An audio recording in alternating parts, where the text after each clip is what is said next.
So for question number 4, we're going to talk about how the double slit experiment demonstrated the wave nature of light.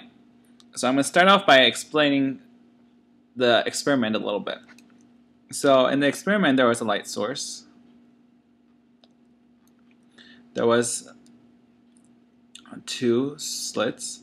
And then if light did indeed act as a wave, then each slit would generate its own light wave.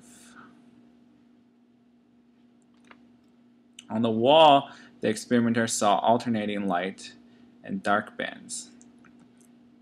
So when they saw this, they realized that light could act as a wave. This is because the bands indicated a phenomenon called interference that waves have.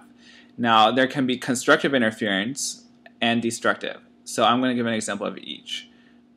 In constructive interference, 2 waves, they'll add.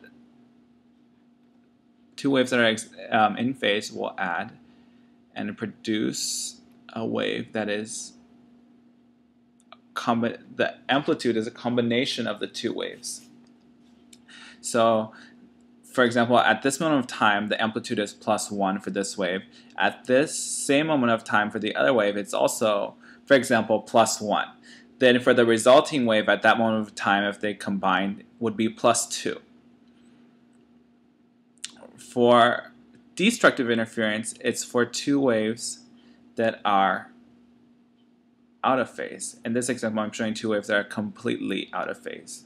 So there would be no light at all, because at this moment of time for the first wave, for example, it's +1, the amplitude.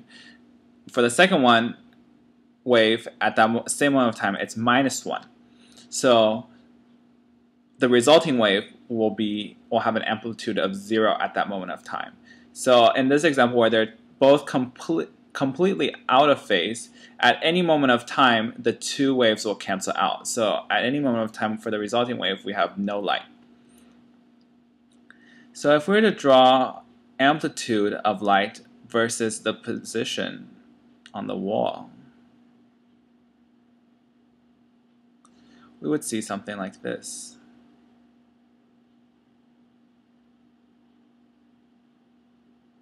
So you may ask, why does the middle region have the highest amplitude? Well, you can see here that there's the most interference here. So then that means that the amplitude is going to be more than each of the individual waves.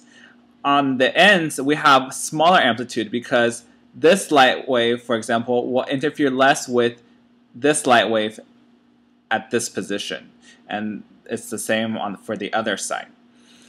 Then you have amplitudes where it is 0, where it's 0. These will be the dark bands, and this is just where destructive interference occurred. So the 2 waves canceled out.